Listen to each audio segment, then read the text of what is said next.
Hi students. படிக்கலான்னு books open பண்ணாலே கொஞ்ச நேரத்துல நம்ம மைண்ட் எங்கெங்கயோ போயிருதா? இந்த மாதிரி கான்சென்ட்ரேஷன் இல்லாம படிக்கிறதா இப்ப இருக்க பல ஸ்டூடெண்ட்ஸோட பிரச்சனையே.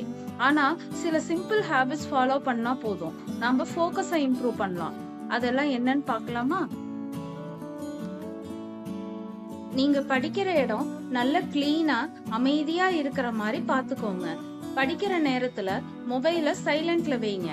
இந்த மாதிரி டிஸ்ட்ராக்ஷன் இல்லாம படிக்க ஆரம்பிச்சீங்கனாலே உங்க கான்சென்ட்ரேஷன் நேச்சுரலாவே இம்ப்ரூவ் ஆகும்.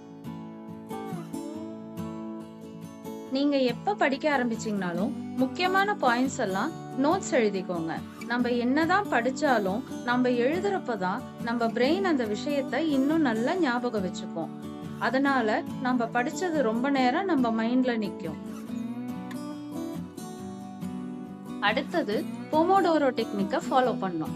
இதுல என்ன பண்ணணும்னா, ஃபர்ஸ்ட் நீங்க என்ன படிக்கணும்னு நினைக்கிறீங்களோ அந்த டாபிக்க செலக்ட் பண்ணிக்கோங்க.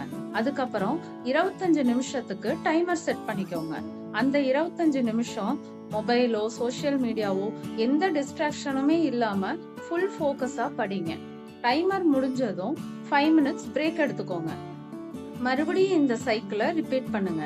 இந்த மாதிரி 4 போமோடோரோ கம்ப்ளீட் ஆனதுக்கு அப்புறம் ஒரு 15 to 30 மினிட்ஸ் லாங் பிரேக் எடுத்துக்கலாம். இன்னைக்கு என்னென்ன டாபிக் படிக்கணும் அப்படின்னு சொல்லி நீங்க உங்களுக்குள்ளே சின்ன சின்ன கோல்ஸ் செட் பண்ணிக்கோங்க. அந்த மாதிரி செட் பண்ணீங்கன்னா உங்க மைண்ட் ஆட்டோமேட்டிக்காவே ஃபோக்கஸ் பண்ணும். ஒரு டாபிக் படிச்சு முடிச்சோடனே புக்கை மூடி வச்சு நீங்க என்ன படிச்சீங்கங்கிறத அப்படியே ரீகால் பண்ணி பாருங்க.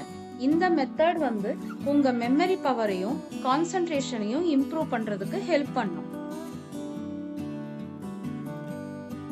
ஒரு நாளைக்கு குறைஞ்சது ஒரு 15 நிமிஷமாவது மெடிடேஷன் பண்ணுங்க. இதனால உங்க மனசு அமைதியாகும், ஃபோக்கஸும் இம்ப்ரூவ் ஆகும். இதுவரைக்கும் நான் சொன்னதை விட இதுதாங்க ரொம்ப முக்கியமான விஷயம்.